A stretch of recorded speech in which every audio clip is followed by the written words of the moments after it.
we've brought the car back to Dan's because I figured out that my shed is just so pointless in working on my car. There's no space, you get frustrated, it's hot, and we've hit our first speed bump in the road. Our GK Tech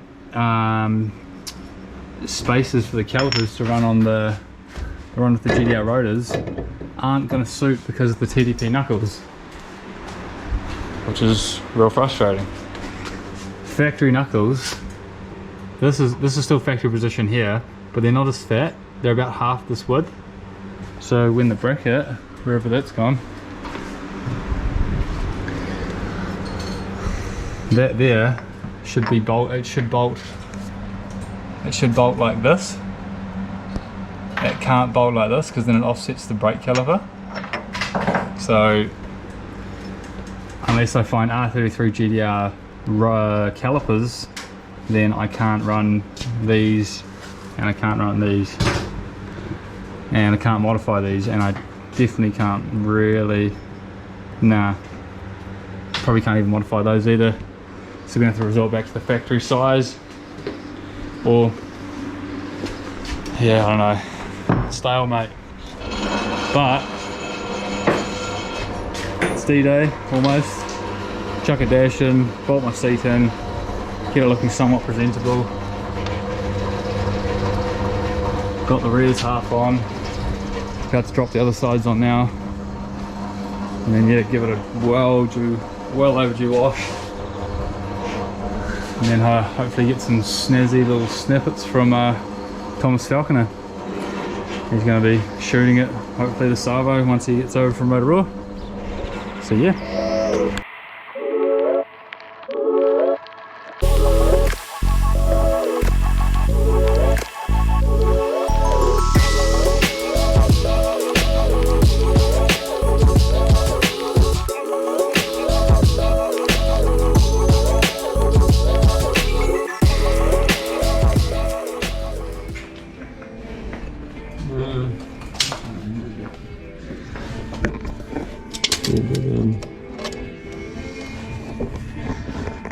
Nice. We'll wing it with 155. Dan's the whiz with all the brake lines now. He's got all the new flaring tools and crimpers and whatnot. So he's gonna let rain on the new brake lines. Thought it'd be a bit cheaper to go this way rather than just buying like kit sets from, I don't know, GK Tech, or gives you a bit more satisfaction, I guess, today.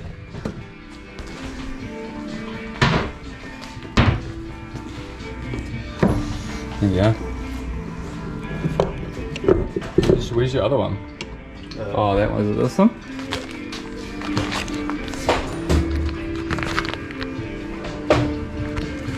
Yeah.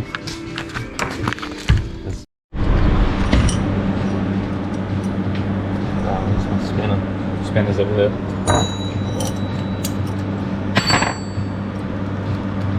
Push your head up, then you want that on. And then what end goes in first? OP1 or? Yeah, OP1. Operation 1.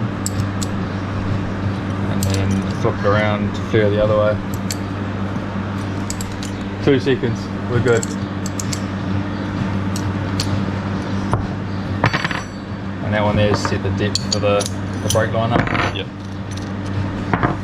And then you grease her up. Grease up. Operation 1.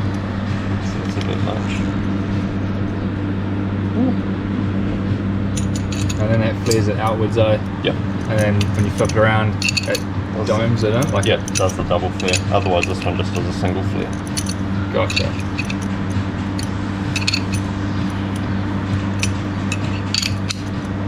Click, click. That fan's good out. Not bad. Good idea. Did it rain much last night? Yeah. Okay. Do this old trick. Click, click again. Hey, presto. Loosen that off. Oh, Jesus. Almost tighter. Because I'm lazy. Set those out enough to pull it through. Woo! Should be enough. Focus. It's pretty flash. Bingo. Let's go see if it's the right length. This isn't take two. Oh, I'll get that fitting. That top banjo fitting. You got the bolts for it, or the Yep. banjo? Yep.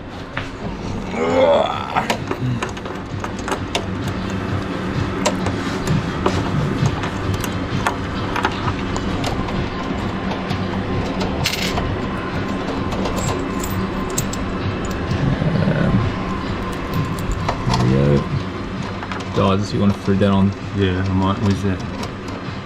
That's the fitting. It's got the Oh, bloody tool is magical. We'll just run our front left line. It's tucking up there nicely, and underneath this, so you're not even going to see it. Comes down that side, boom, boom. Look at that. This is another little thing as well for a bit of clearance. This bracket here sits down here from factory, but obviously from the big angle, the wheel's coming around. It was collecting it. It was rubbing on the corner of it and there, and it was actually rubbing through my brake lines like years ago. So I just did a little 45, or sorry, a little 90. Just spun it around and bolted it through the tunnel there. And obviously shaved the lead out as well, so there's no contact on the chassis. Yeah. There's a little power steering pump down top. Did the trick as well. Tucked away, out of the way. Shit, boy. This is our next dilemma. Don't really want to go too much into it, but these aren't actually secured that flash at the moment. nope. Nope. But I'll explain that another day. So it's pretty much a one-man job doing this one. So I'm sticking tight, just making sure I'm doing some quality control. But there's our rear setup. That one's shooting to the back, and this one's going to be going to our front. And so that one is going to, I think Dan's bending that one up now.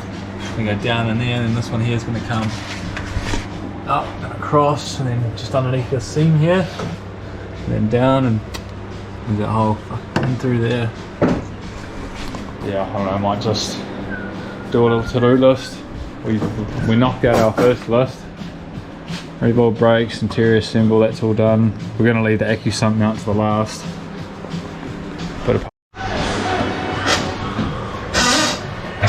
Yeah, boy. How tidy that looks.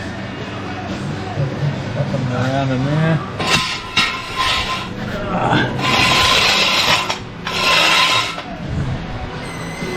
Cool.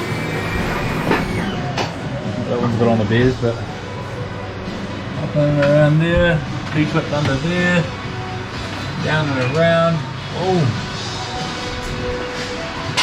You can barely see it from the front. That's tidy, bro. Tidy as.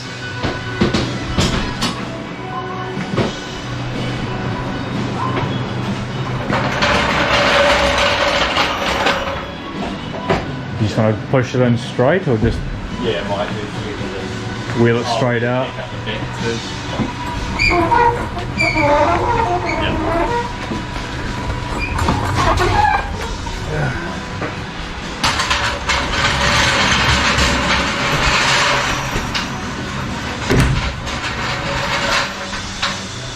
Those dollies are the one, eh?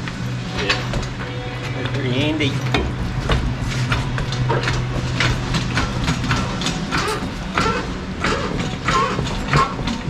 Yeah, bro.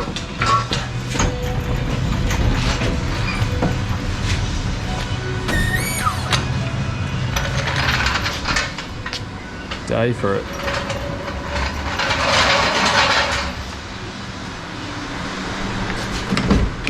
not a lot to go now. Just need to fix that door hinge. And then, I don't know what else. Put a motor and gearbox into it. Be nice, wouldn't it?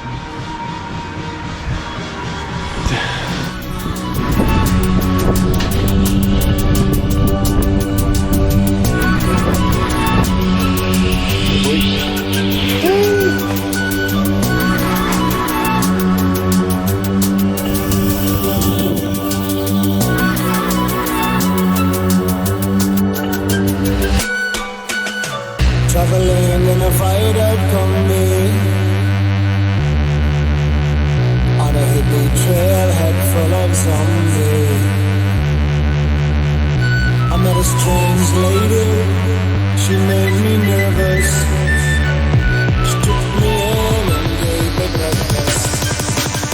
And she said, do you come from a land down under? Women move and men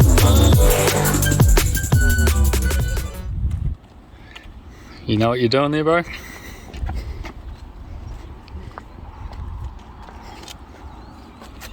You'd hope so.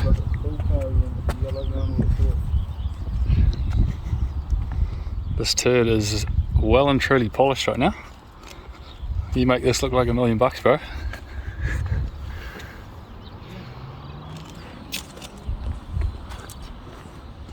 Got Thomas out here from Rotorua, Art of Passion, or In the Frame, whichever way he wants to go by.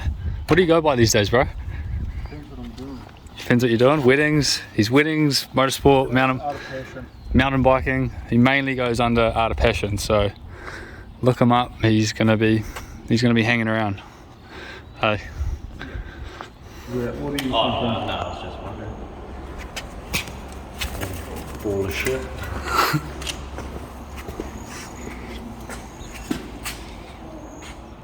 Yeah. Holy. We're getting damn serious now. We've got bloody model photography flashlights going, and Thomas has just asked me to get naked soon. What's going to happen next? He's not even paying me for this.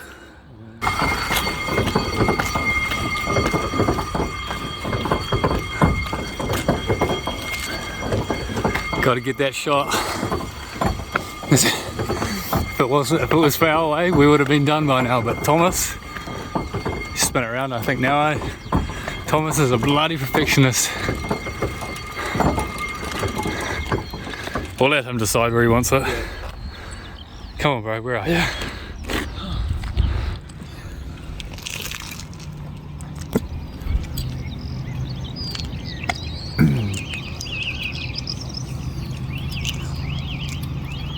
That's it, bro. Not bad. Woohoo! Not as good as that. Not as good as that. That's right. Slash for this.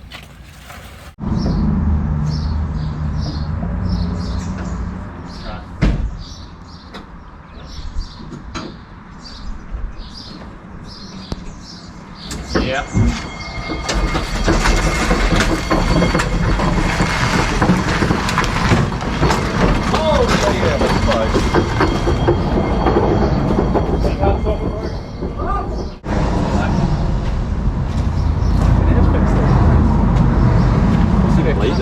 Oh, no, yeah.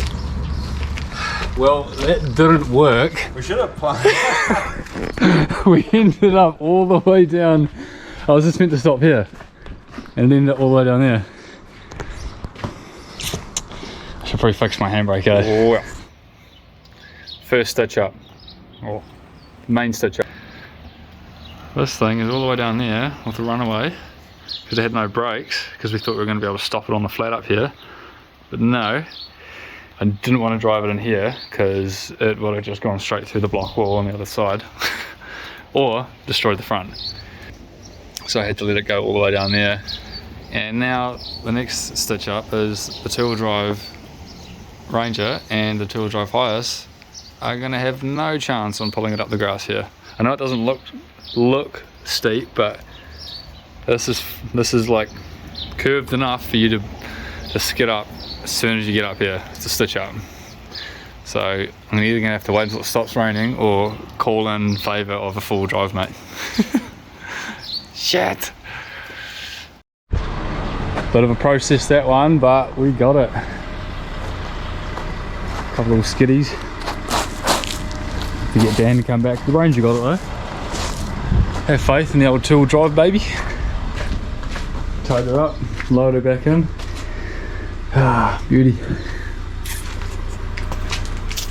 Whew. Back from our little mish from Auckland today. Headed up there first thing to take the old boy up, get his new ute. Been frothing for that, so yeah, pretty much spent the whole day up there, straight through. No, didn't get stopped with the borders. Been on the parts picking up and dropping off missions today. Where are we? Where are we? Look at that, freshie. Uncut. Looks a bit average, but that actually is quite sweet. That is a backup for the old gilt. And that can just get tucked down here for a rainy day.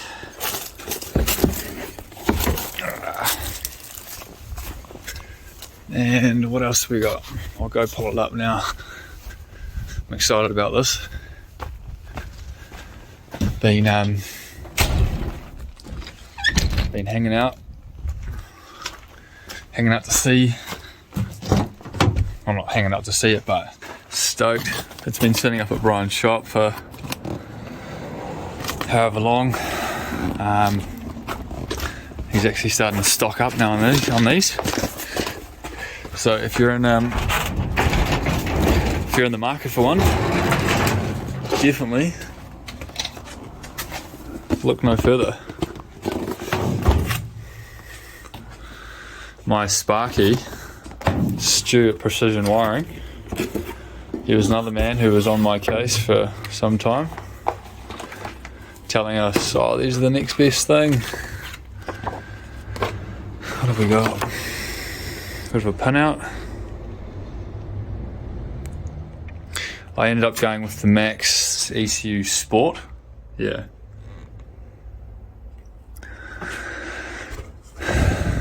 Very affordable units. I'm not a whiz on them, but I'm just taking my Sparky and my tuner's word on it, and I've seen a few people overseas running them and they seem to be quite good, like quite tunable, a lot of inputs, drive-by-wire, I think e-throttle, and a few other extra attributes they have. So yeah, I'm excited to get that in the car. Change it up a wee bit. Sold the Haltech, covered that cost to that one, and it's 2 models up. It's effectively an Elite 2000. I originally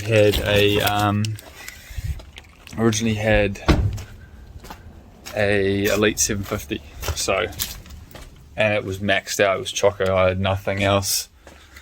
Left space-wise in there for it. For my dad, a few other things. But this is another thing I was waiting on. Shot round to Cardwell's to get my rear brake bias, since I went deleted the booster in the car. And also picked up our new anti-lag flange for our anti-lag valve.